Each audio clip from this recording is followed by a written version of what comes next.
Now that was a powerful session. I guess we'll have to start IPL ad reviews instead of Super Bowl reviews here. Well, session 5 is a fireside chat on the Indian startup ecosystem. And as we dive in for it, I would like to introduce you to someone who needs no introduction in the Indian startup ecosystem. Out of all the gazillion things she's achieved, she is the co-founder and CEO of Sugar Cosmetics, India's fastest growing beauty brand. She's a shark on the reality show Shark Tank India, committed to creating products that allow Indian women to find a favorite and aspire them to start their own entrepreneurial journey. She's also a triathlete and an ultramarathoner. In fact, even though with all the jet lag, she went for an 18-mile run today. Quite amazing, I would say. Her passion for running has helped her challenge her limits time and again. She has featured in Fortune 40 Under 40 in 2021, The Economic Times, entrepreneurial magazines, and many more. Please welcome with a loud applause, Vinita Singh.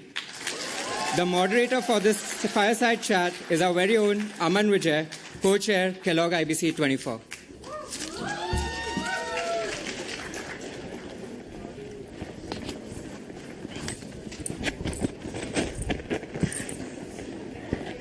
Well, thank you, Vinita, for joining us today. It is a real pleasure to have you here. So I have had a lot of questions prepared for you, but I'm just curious. Did you come from an 18-mile run? Oh, God. That was as much of an exaggeration as entrepreneurs do on Shark Tank. So was it I ran 8 kilometers today. Yesterday, I ran 18 kilometers. So I think there was a bit of a mix-up because I was telling him about the lovely, I don't know if you've run there, but the 18-mile lakefront trail. And as somebody who comes from Mumbai, where getting a pothole-free stretch of even 1 kilometer is really hard, it was heaven, so I just couldn't stop. And I think even your campus, it's amazing. I just really wonder how you guys get any work done here because it's so beautiful. And I was served water in wine glasses. So I'm really wondering how this business school education comes around. But thank you for all the loud cheering. I noticed that there was zero reaction to Sugar Cosmetics, but I hope there are some Sugar customers here. Thank you. And a lot of excitement around Shark Tank. How many of you watch it? Oh my God.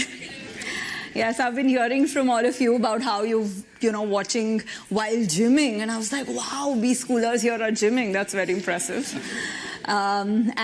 Because, Anandji said that context here about KBC and Super 30, I just want to clarify.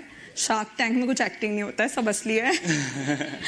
In case you are all thinking that everything that goes up on TV in India, because some of you have moved out of India a while ago, if you think all of it is fiction and drama, because somebody just asked me that, does Sony pressurize you into adding drama? And I was like, I wish, but you put a bunch of entrepreneurs together and give them 60 minutes to take a decision about something they have no idea about. It does get dramatic on its own. And not just Nireen, I think all entrepreneurs are insane. I don't know how many of you want to be entrepreneurs. Any entrepreneurs, upcoming entrepreneurs here? That's very impressive. So but Shark Tank is all OG, unscripted, no drama added by the producers. So if you're watching it, you're watching the real deal. Yeah, I think all of us are watching it. And now I'm questioning myself. I have been in this campus for 1.5 years, but never went for a run.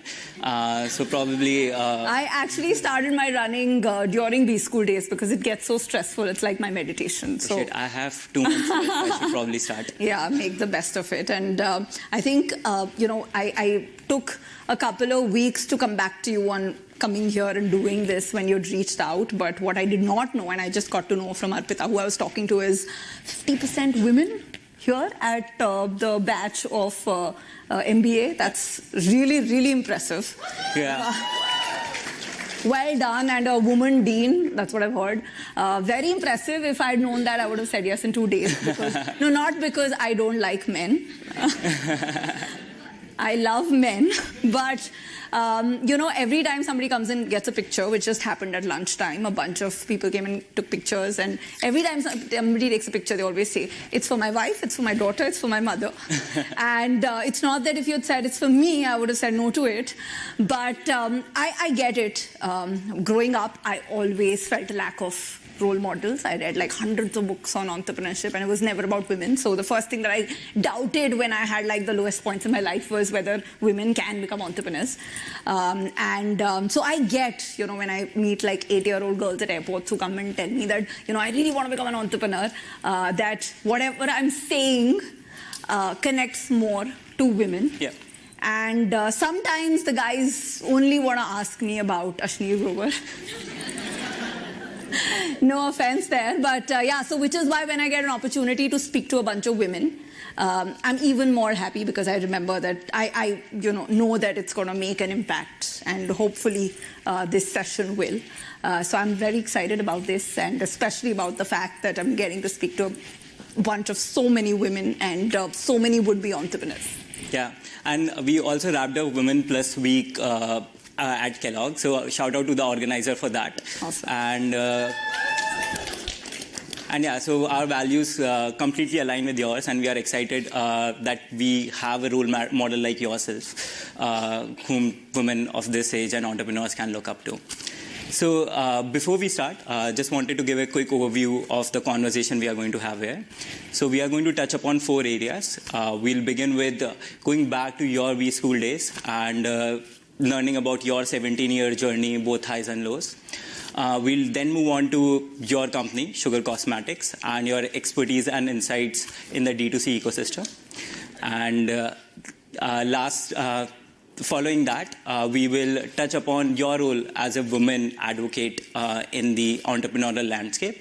And lastly, we'll delve into your engagement with Shark Tank India and the fame that comes with it. Are you going to be a consultant? I am going to be a consultant. So impressive.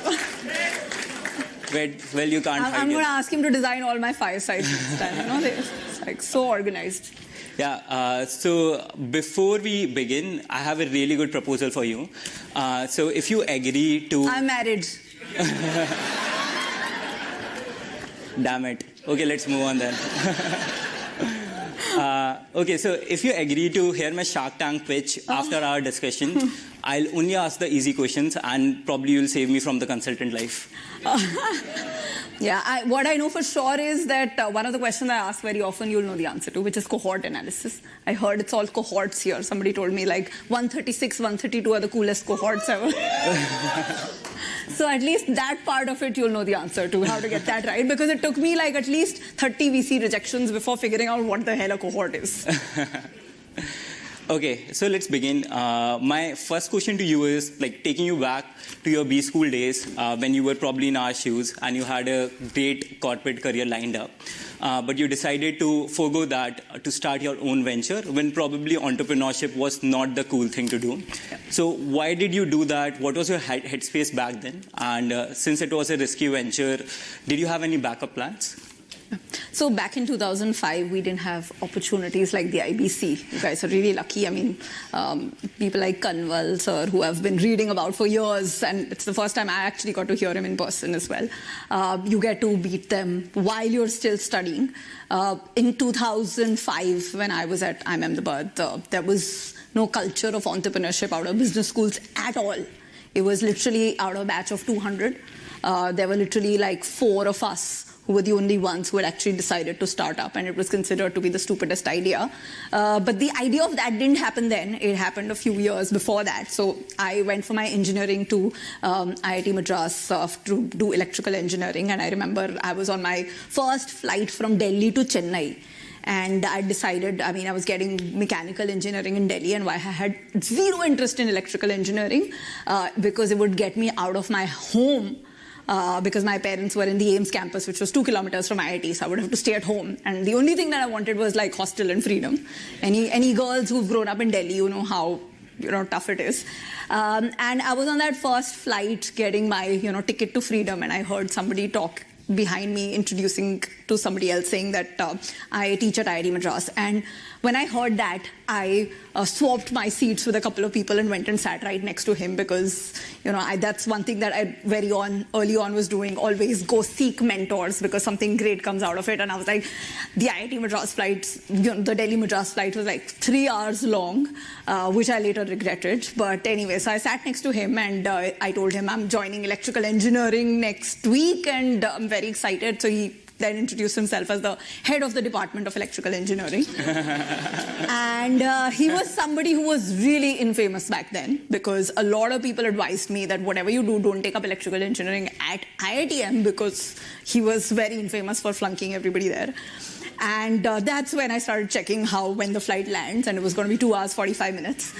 And then he asked me, okay, in electrical engineering, I'm sure you know something about it. What's the difference between digital and analog? 2001, and I had no idea. Then he asked me, tube light circuit to physics mein padha, etc. I said, JEE ki padhai karke I've like forgotten everything. And it was very, a few minutes into the conversation, he realized that iska engineering mein kuch nahi hone wala hai. Fraud engineer, unlike a lot of you who are making AI companies, as I heard. So then he asked me, okay, what do you really want to do? What do you want to accomplish out of life? And then, of course, like I'm sure a lot of you do in interviews, I gave some mega global gyan about how I want to impact the organization that I join and leave a legacy, da-da-da. And he's like, please, cut the crap. What is it that you really want? I mean, what's going to make you happy? And then I said something which made him give me like the most shallow Delhi person look ever. I said, I want to be rich. And he gave me that, oh my God, why are we getting these Delhi people coming into Chennai, holy institution and coming and spoiling the culture with their shallow aspirations in life, like becoming rich. So, but I said, you asked me what's like the honest. I mean, I can't think beyond that. I was really at 17 at that time. And then he said, okay, I don't think you seem like somebody who's really excited about engineering. You just got through somehow. You should consider entrepreneurship. And I remember at that time, at the age of 17, I had really heard the word for the first time because both my parents were medical researchers and, like in generations, nobody had ever started a business, and entrepreneurship was like really a long word to even know the spelling of at that time. But the good thing that happened was in the next 4 years during IIT, I, as expected, didn't study electrical engineering, but I did read like 40, 50 books of entrepreneurs and everything from like the Starbucks, Apple, founding stories of Oracle, everything I had like read. And so by the time I had graduated, I was very clear that I think this is something that's for me, because absolutely opposite to what actually turned out, I thought entrepreneurship is a great way to make a lot of money fast. So 2007, graduating from IIM Ahmedabad, for all the wrong reasons, I decided to start up, thinking that within 5 years, I'm going to make a large company, take my company public. I'm going to be, by the time I'm 30, because I was 23 back then, by the time I'm 30, I'm going to be like a millionaire. And that was 2007. And then, at that time, Deutsche Bank had upgraded the IIM Ahmedabad offers to the kind of offers that you guys already were getting, which was the associate offer, which was like a $230,000 job offer, which I said no to. So I was like on the cover of magazines and papers everywhere. And, everywhere parents were telling their kids, like, look at her, don't be her, right? And then I started up. Wanted to start a women's lingerie brand called Caress, tried pitching to a few VCs. They were like, there were like 5 or 6 of them back then in 2007, and they were like, what's the TAM? And I had to like figure out what the hell TAM means, and the TAM was very small as per them. And generally women-led businesses, TAMs till like 2016, 17 were pretty small, so they were right, but I didn't get that. I thought they were all cruel. Let me bootstrap something, and literally it was like 17 years. You mentioned that number, but I think till about 14 or 15 years into businesses, because that's when finally sugar started, I was literally somehow on my third business, nothing made money, And I remember in those first few days, it was literally like, you think that you want to start a business, solve like a real problem, but when you don't have funding, you're like bootstrapped. The problems are very basic. Like every day in the morning you get up and you start calling customers, and like they don't even want to talk to you. They hang up the phone and you're like ready with your great pitch, but they hang up, and then you're talking to an employee who's earning more than you because you're paying yourself 10,000 rupees and she's at 12,000 rupees, and she's having this conversation about how she wants to quit because her travel is costing her 1,500, and you're solving these, what you think when you're graduating from B school, very petty problems, but they're very important, but you've not learned how to solve them. And every day it's not really, you visualize entrepreneurship as this really cool thing, but it's like from jhadu pocha one day to trying to retain a 12,000 rupees employee to like cold calling customers and them hanging up on you non-stop. And that's what it was. It was like this vacuum where every day there was like an attempt, and first of the month was like always the most stressful because it was this maths, how many people's salaries and what was the bank balance, and that maths never works out, so you're transferring your little bank balance left back into the company out. It was damn hard. And in those first few years, I remember my mom used to come and visit me, and she'd be like, "You're living in a chawl." And of course, after Anandji's story, I feel, sorry about making like, complaining about these petty things. But, I don't know if you guys have relative grading, but back at our school, we used to have relative grading, right? So all happiness and pain is relative. And all my batchmates were like on weekends asking me to meet up with them at Hard Rock Cafe in Mumbai, which was very cool back then. And I had like no money to even, I would go there by train, and then, one drink, which was 700 rupees, figuring out a way to like sip it for like 5 hours. It just, it seemed like I had made the worst decision of my life, because entrepreneurship definitely seemed like the slowest way to make money. And it seemed like it takes a very, very long time. And I think in that entire journey, I really thought that, it was, I didn't realize that this was all part of the plan, and like the biggest thing that entrepreneurship actually teaches you is patience. But in your early 20s, you always think that, oh my God, 5 years is a long time. But 15 years later, it gives you the ability. Like today, after all those up and downs, I finally run a 100 million revenue company, which is valued 500 million. I get to sign the paychecks of 4,000 people, and out of that, 70% are women, most of them primary breadwinners of their family. And when women in India, those who like are standing at our stores, when they start making money, 90% of that money goes into the education of their children and the upliftment of their families. So it does make an impact. But during that journey, and the fact that like the salary that I gave up in 2007, I couldn't draw that kind of salary till like 2021, 22. That was hard. And my dad is actually a scientist. He's at AIMS. And I remember as a kid, he used to discover these things called protein structures, which are used to make cancer drugs. And I remember he used to be so excited about the fact that someday he's going to create the world's largest number of protein structures. And I remember as a kid, I used to ask him that, what's that number? And he would be like, the Nobel laureate, who is currently at the top of the list, is at 530 or something. And I was like, okay, you are at how much? And he was at some 200. And I was like, how many are you doing a year? He said 15. And I would do that math, and it doesn't take a genius like Anandji to do the maths, that it just seemed like decades away. And my dad would be there, at 2 a.m. in the lab, coming back and, very excited about the fact that someday he's going to create the largest number of protein structures from India in the world. And I, like 3 years back, he finally turned 70. And I was telling him, let's do a party for your 70th birthday. And that's when he told me that, no, let's wait. Let's wait for another 8 months. Because in 8 months, I will become the scientist with the largest number of protein structures in the world. And I remember growing up thinking that this is the stupidest thing, right? Like, doing 15 in a year. And, that was the same me who thought that I wanted to get rich quick and, entrepreneurship would be my ticket to do that.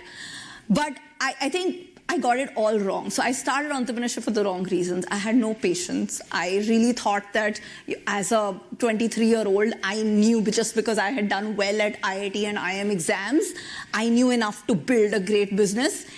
But I didn't, because obviously you only learn about building great businesses by trying and failing at them. But the good thing that happened unknowingly was that entrepreneurship teaches you something that you learn much slower in other jobs, which is patience and compounding. And not only entrepreneurship, science also apparently teaches you that. But I learned it the hard way. So yeah, to answer your question in a very long way, I started it for the wrong reasons. And in hindsight, I think that was the best thing that happened to me, because the ride was super fun. And after my first couple of businesses failed, I realized that, I was probably born to do this, because there's just so much to learn every day. And, all the failures, while they seem like you're in a really hard place, like Anand ji was talking, and I found his talk really inspiring. You're still in the trenches, but you're looking up at the stars, because, every time you have a conversation with an employee or a customer, you feel that you may be nothing. Your business is probably like a, few 100,000 making losses, doesn't have any impact in the world. But for that employee, for that customer, it means the world. And, that's what just keeps you going. Well, thank you for sharing that, Vinita. And I think you have... Thank you. I think you have given a very realistic explanation of what entrepreneurship is.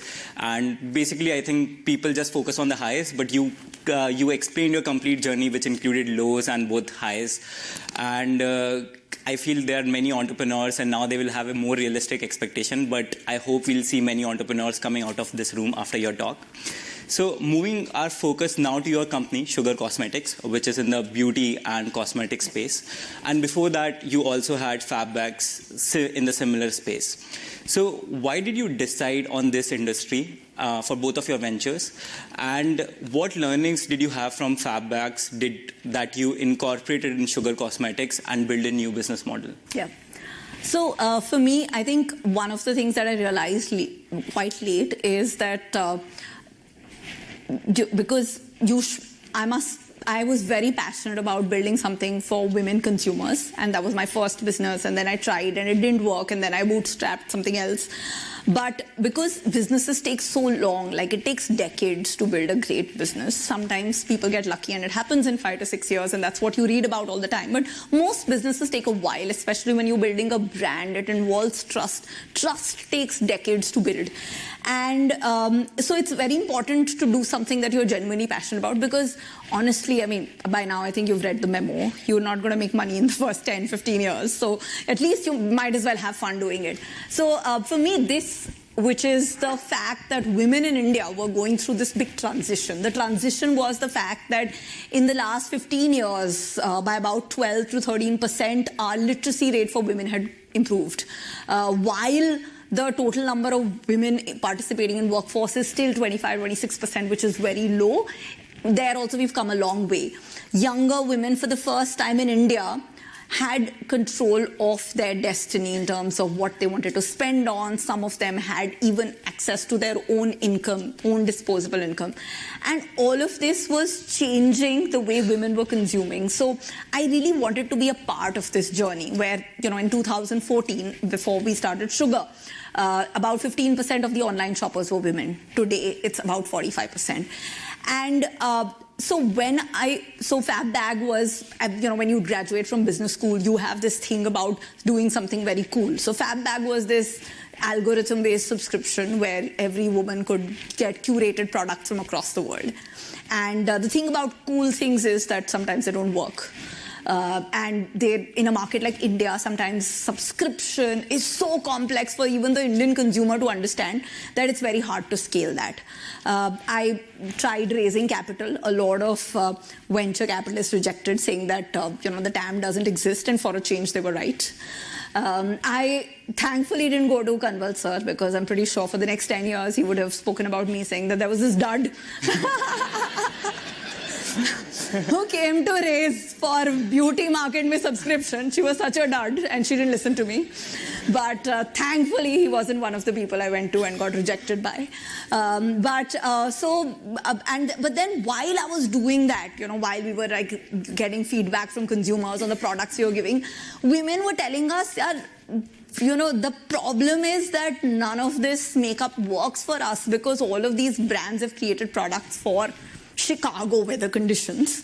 But hello, India is sitting at most states have more than 9 months tropical heat where the temperatures are above 35 degrees, high humidity. Most of us don't have like air conditioning everywhere we go. You have to travel in public transport. So while all these women were finally getting a chance to go to college, to go out there and work, they were really using products that weren't designed for our skin tones. Like talking about skin tones, still in India, the largest beauty product is Fair and Lovely, right? Because fair is beautiful, right? But there were women like me who had deeper skin tones who would struggle to find a foundation or lipstick that worked for our skin tone because, again, you've exported from Caucasian skin tones the same products into India. So while in 2015, we did not know where this was going to go, we were like, we have to do this. We have to create products for Indian women, for Indian skin tones, and that's how Sugar was born. And we just created like 4 shades of lipstick and 1 eyeliner kajal, put it online on our website, sugarcosmetics.com. And suddenly there was just so much excitement.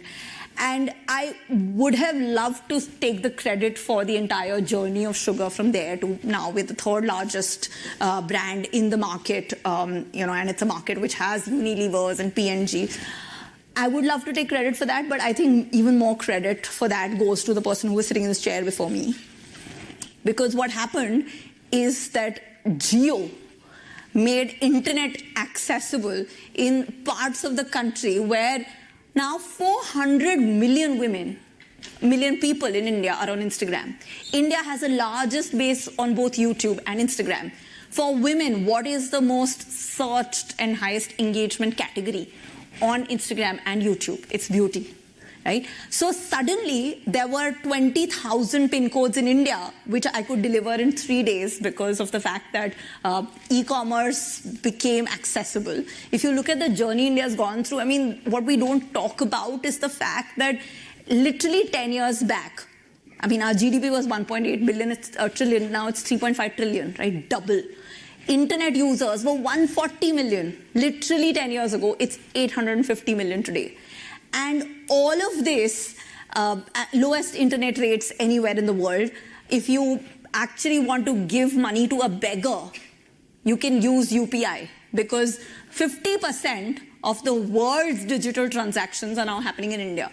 Now, all of this, I had nothing to do with, but I am a big beneficiary of it, and because of that, it was possible for brands from India, made in India, very proudly for Indian women, could actually reach women in the smallest of cities who otherwise, without television, were impossible to reach. And I think that turned out to be our right place, right time moment. And actually, it doesn't matter which industry you're in.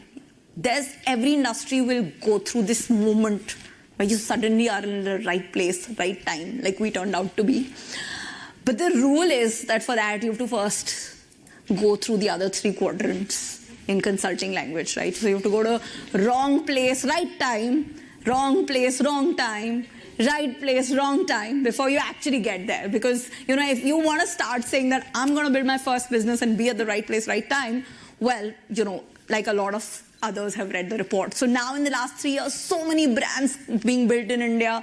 There's so much excitement, and I still feel that we do have another decade of growth because if you just look like today, India's GDP as a percentage of the world is maybe 3.5–4%.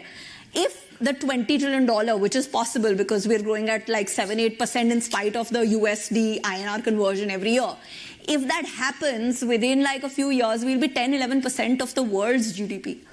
And that kind of growth will bring about a lot of brands. So it is already, the kind of tailwinds we had in 2020, 2021 Probably brands won't have that, but the fact that India is going to continue to be one of the fastest growing economies, and definitely at such a large base, the fastest growing, I think that builds a lot of opportunities. And I think while there's a lot of talk about tech, consumer brands, I believe, made in India for the world is going to be one of the most defining theses for India for the next 10 years.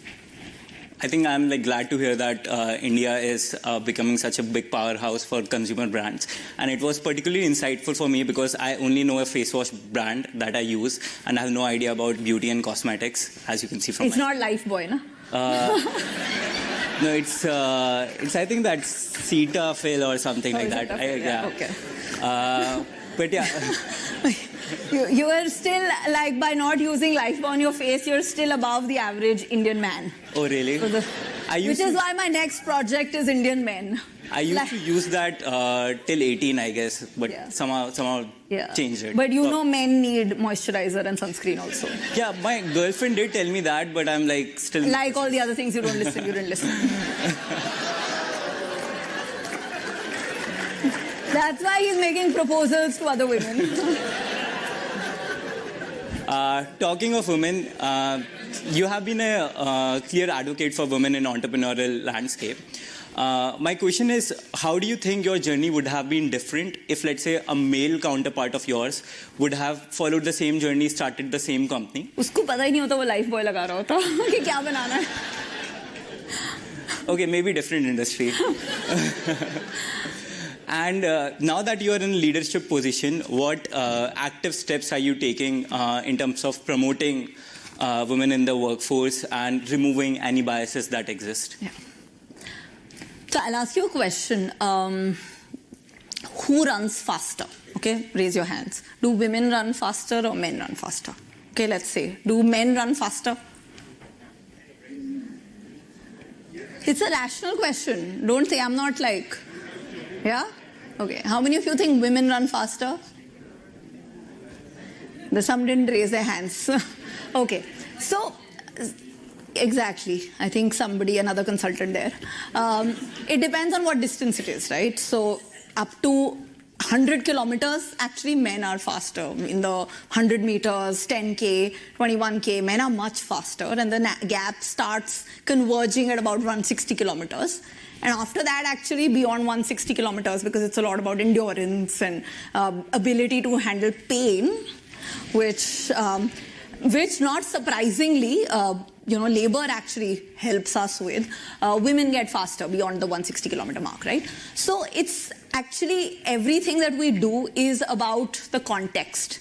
And I think one of the things which I learned from my own journey is that, there are things that men are good at, there are things that women are good at. And somehow, systemically, when it comes to fundraising, for me, I think it was much harder to raise capital, not just because of the fact that 99% of VC were men and, they thought that why does a girl need to care about a lipstick that lasts 5 hours versus 12 hours, which is fine because my pet peeve is that it's you can raise money for a healthy bar business within 10 minutes in India, but to raise for a cosmetics company, it takes much longer because at the end of the day, venture capitalists are also pattern matching, right? They think about in 2007, 8, 9, when I was raising, the only success stories were the Flipkarts of the world. So they were looking for two boys called Bansal to put money in, and who are engineers, right? And we've come a long way because 10 years back, they would say stuff like, I've never, I invested in one woman-founded company 4 years back. And then she decided to have a family. So after that, I'm not investing in any girls. I was like, wow, sample set of 1. And you made a decision on the entire gender. And they would say things like, my husband and I started Sugar together. So they would say, we don't invest in married couples. Really Ivy League funds would say that. So we've come a long way because now nobody says that. People are very, very careful about this. There's a lot of awareness. And India, about 1.6% of the capital now goes to women-led companies. Well, globally, it's 2.3%, so I think we're not too off. we're all in the same zone. And I think because, there's always first talk before you put your money where your mouth is, and I'm glad the mouth has reached there. So people are talking about it, and eventually the money will also come there. So I'm pretty optimistic, and in the last 4 or 5 years, Nykaa's IPO, Honasa IPO, you're seeing a lot of women-led companies do well, and a lot of brands which are run by women have started succeeding. So it's a thesis which has now started changing, even pattern matching, like Nykaa comes up, right? And that's great for all of us women. But that was only one part of the problem. There was another part which I also have to own up, was that, when women talk about our businesses, and I've not just seen in my case, but also all the women who come on Shark Tank, we are not able to draw the picture of how ambitious we are with what we're building, what our vision can be. We're always talking about this, humne ye kiya hai. Ab hum ye karenge, hum profitable hai, which is great. But the venture capitalist is sitting on his business is that 1 or 2 out of 10 should potentially become unicorns, right? So he doesn't want your profitable 40% growth business. He wants something that has the potential to become a few $1 billion, and even if you die trying, it doesn't matter, because that's the model. Now that ambition and that vision, I struggled to portray, and so do a lot of women. And so while as an entrepreneur, it is something, if you are an entrepreneur, you're looking at raising capital, you have to fix that. Whether you're a man or a woman, you will have to be able to project an ambition that you can build a business that potentially can become a few $1 billion, because otherwise don't raise capital from VCs, go to a bank. Now, when you talk about women at workforce, and because we have 70%, I realize that for a lot of roles, over-indexing on this factor of ambition, self, talking about your own self, networking, things that women were naturally terrible at, over-indexing on those, which was a standard part of all performance appraisal processes, was letting them get left behind. So I think one of the things that we did to start with is we said that what are these 3-4 criteria that managers consider very important but may not be as important, and just because women are not as good as at self-promotion, they're not as good as at communicating their ambition. You talk to women in an interview and ask them, what do you want to do? They're going to say, I want to contribute to my organization, because they've grown up hearing that word. They're contributing at home, contributing at work, contributing in families, contributing. They think that their life exists to serve others, never serve themselves, right? It is something that is conditional, because, we were in the 15 to 25 age group. We were told that we will not get liked by a guy, or we will not end up getting married if we are boastful, or if we talk about ourselves too much, or we sound like we're too ambitious. So we defined our entire communication as what would help us get liked and get that marriage. And it's just so much conditioning that it's hard to undo. But does it mean that because she cannot do self-promotion, she's not great at operations or, leading the customer delight team? No, because a lot of women make excellent leaders within the organization. So we redid that. And it has made a huge impact, because you start seeing patterns, and you're sitting in an institution where, unlike the other B schools in the world, 50% of the participants are women. IIM Ahmedabad, in my time, used to be 7%. And 17 years later, they've done a great job, but they've been able to come to 20%, right? You're sitting at 50%. So I think structurally, just by changing what matters, what are the criteria of success, you can make a huge impact, and that's the work that I've been doing. But the other major part is role models, which we spoke about earlier. And I think just having a lot of women who come back from maternity, my eldest son is the same age as Sugar. So I had both my children while building Sugar over the last 7 years. And my team has seen the struggle that I've gone through in trying to balance both. And I went from being the person who hid from our investors the fact that I was pregnant till the 8th month, the first time, to boldly taking my children to our investor offsites later on, because I realized that just women need to see other women dealing with this shit, because it is very shitty in those first 1 or 2 years of becoming a mom, for them to get the courage that they are not alone. And so I think that's something that I'm really proud of, because in India, in spite of all the progress that we've made, if you look at the rank of women participation workforce or in general, I think we're still at some 135 behind Bangladesh. So we do have a long way to go. And I feel that women-led organizations are dramatically changing that, just like Kellogg, which I think is also a woman-led organization. Yeah, and yeah, I know we have a long way to go, but we are glad that we have role models like you and institutes like Kellogg where women participation is equal to men. I have one more last question for you before we open it up for the audience, which is regarding Shark Tank. And I believe a lot of us will be interested to hear some... All the audience questions will be Shark Tank. I'm not going on record talking about Ashni, but... No, we'll only talk about women. So, like, why did you decide to do that? What expectation did you have? And now that Shark Tank is so famous and you are in public limelight, how has your life changed both professionally and personally? Yeah. So, I think I did not expect Shark Tank India to succeed the way it has. And I mean, this itself is a testimony to the impact. Sony did a very bold move of deciding to put it on prime time. I mean, in India, the most watched television series is actually something called Anupama. Has anybody here watched Anupama? Somebody has watched. Awesome, yeah. So it is like, you know, the classic soap operas in Hindi, which would last like 20, 30 years.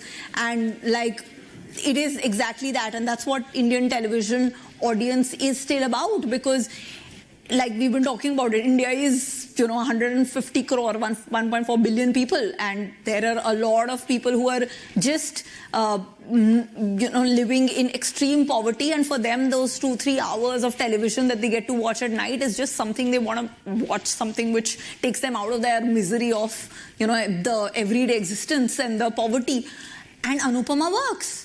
So now on that platform, to put a show that's talking about firstly money, chi, like talking about money in public, right? I mean, in India, it still is like absolutely unacceptable to discuss money and how much you make and how much your revenue of your company is in public. So you're talking about that and negotiating on television. And that too, like business terms, it was unheard of. And I think when Sony decided to do it, I was one of the biggest skeptics. I thought this is not going to work. It's going to be, you know, one of those like really sad attempts. Secondly, I had never angel invested actually before that. It was, I mean, for me, a very tough decision, because I had to learn to angel invest, put my own capital, by the way, and be on a television program which I had no idea about. And it is like, you know, there are 14 cameras, and it is each pitch lasts for about like an hour, 10 minutes, but you still have to make that decision without having access to your phone or an Excel sheet or any data. Of course, you had to do the due diligence later. But I'm glad I actually said yes to it, because I, you know, very selfishly thought that it would have impact. I had a consumer brand, and if I'm able to get television, which would cost me otherwise about, typically putting an ad on TV in India costs you about 4 crore, 5 crore rupees, which is about $500,000 every month. So that kind of visibility, plus it was also during COVID, and a lot of small businesses were struggling. And I just thought that, you know, the fact that like till like April, when COVID was announced, our revenue went down from about, we were doing about converting $2 million a month to zero. And then we came out of that in the like next 12 months, and it was a very, very hard phase, because you had to suddenly request people to give up their salaries, give them ESOPs, and, you know, have these really tough conversations after you just celebrated the 100 crore milestone. So we'd gone through a lot, but we'd survived.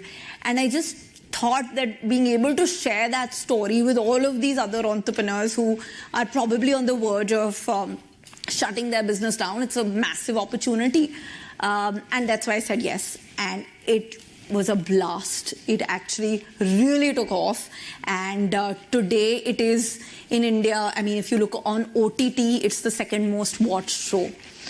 Which is Sony Live. That's where I guess most of you also are able to watch it. And it's, just in terms of like the culture, I think the biggest impact it has is that the under 18-year-old age group and the 50 plus, which is all our moms and dads, they are hooked to it. So from entrepreneurship being, in my time, the thing which parents said, whatever you do, don't become an entrepreneur, it has become an aspirational career. Like my friend Anupam was telling me that on Shaadi.com, people are searching for entrepreneurs. And my husband was working at McKinsey just before we got married. And, he was like, I'm going to quit my job after the marriage because I can't have like hundreds of your relatives come to the wedding and be like, Ladka kya karta hai? Entrepreneurship? No way. They're going to really judge you and me both. So I'm going to quit McKinsey after the wedding. And from that to have entrepreneur as one of the most searched terms on Shaadi.com, I think we've come a long way. And and a lot of it, the credit goes to the work that Shark Tank India has been able to do, which is Sony, not me. I think it's the good thing is like a lot of, like even in Chicago, yesterday I was in downtown, I met so many women who watch Shark Tank, and I think the awareness is great. It helps the fact brands, because brands are built on trust. Trust comes from authenticity. When you know the founder of the brand, somebody you can relate to, it builds automatically by extension trust for the brand. And in a time like this, at least consumer founders can't hide behind their brands and pretend that there's some machine making the product rather than a person. So I think it makes a big impact. There's of course the negatives of it. Last 4 weeks, I have every day been getting forwarded messages where there is like every day there'll be some news. So there's news that I'm dead. I have, literally. I was okay with that news for the last 4 weeks till my mom started calling me because people started forwarding it to her. I'm arrested, to all the trolling. I, dealt with like the biggest thing after the fact that I'm a shark would be remembered with my name, even more than sugar, will be Raju ki mummy. Because there's a character in 3 Idiots who I apparently look like, who was Raju ki mummy. So, now don't start comparing. I'm still not over it. There's a reel on that in YouTube as well. So. Yeah, so for the first 3 weeks, I was like, what is wrong with this world? It's so mean. And then after that, my team and I, we made a reel where I became Raju ki mummy, and then we did that. Because there's no other way to handle the trolling than to like take it head on and just deal with it, right? If any of you is Googling Raju ki mummy, I'm going to find your phones and confiscate them. So so it's there's it's like 90% awesome, okay, 10% stressful, and the kind of stress that you probably just need a lot more courage that I was prepared for. But I think I think but every time I complain about it, my husband Kaushik reminds me, "You're complaining, leave it." I'm like, no, it's also good. So then stop complaining. That's true about entrepreneurship as well. I mean, it's always like the highs and lows, highs and lows, highs and lows. And all you can do is be grateful for how far you've come. And that's what I am. Very grateful for the opportunity to be on Shark Tank and how far I've come. And it is tough every now and then, but yeah, we live with it. Yeah, well.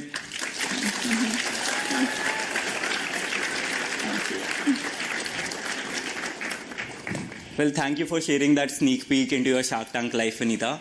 I believe we have time for 1 or 2 audience questions. Yes. Ladies first. Thank you. So, your mic, or is this good? I'm good, but I don't know if they can hear you. You can be loud. Let's get loud. I can try.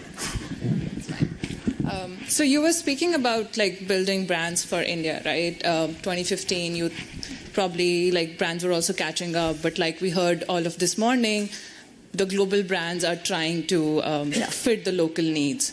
But you're a local brand trying to serve the local and global needs. So as India is becoming this bigger market, how do you see those two forces competing or balancing or working together where the foreign brands are coming in and the local startups are growing. So Yeah. I think there is, in a market where the consumption is growing so fast, and India is not one India. It's many, many, many Indias. If you just look at the diversity of skin tone between your and mine, for instance, there's just so much to do. And, 10 years back, you had to build one product that everybody would buy. But today, because of the fact that you have Instagram, YouTube, and on Instagram, we're actually the largest and the fastest growing brand, because we figured that on Instagram, women are there to not just browse but also to learn, and what they're learning is self-confidence, because a lot of women buy a lot of products but they end up not using them because they're still very self-conscious, because for years people have made fun of the fact that you're wearing a red lipstick during the day, or you're wearing a foundation which is a shade lighter. Like, everybody complains of the fact that on the wedding the bride looks very made up. But it's not how it's supposed to be. It's just because of the fact that the awareness was low, right? So building an awareness, education, educating one customer at a time, all of this takes time and effort. And you're building for a lot of different set of consumers in different states, different age groups who have different requirements. And I feel that there is an opportunity for all kinds of brands. And there is an India where today Louis Vuitton and Christian Dior and all of Gucci are fighting to get mall space because the luxury category is growing faster than anything.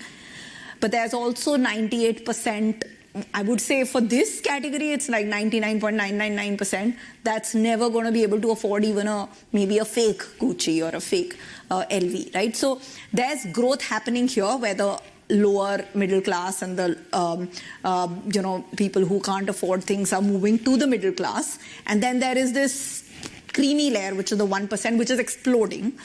And there is so much ambition everywhere, because everybody follows, even, the top 1% is following what Kylie Jenner is doing, and the top, below 99% is following, because 400 million people are there on Instagram.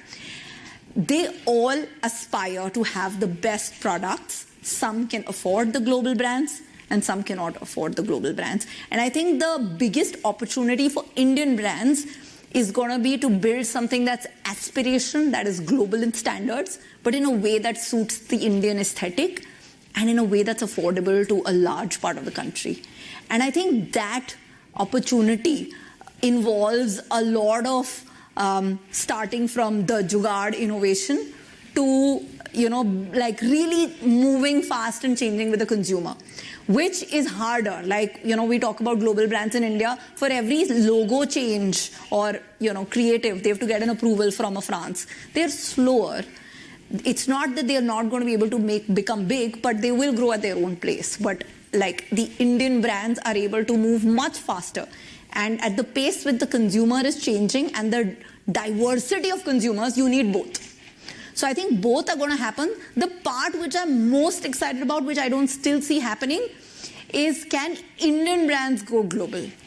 Because when you do that, then you really are able to become meaningful in the rest of the world. And that, I feel, will require us to change our mindset from all of us are learning how to build either a mass brand or an aspirational brand, but at an affordable price point, so mass premium.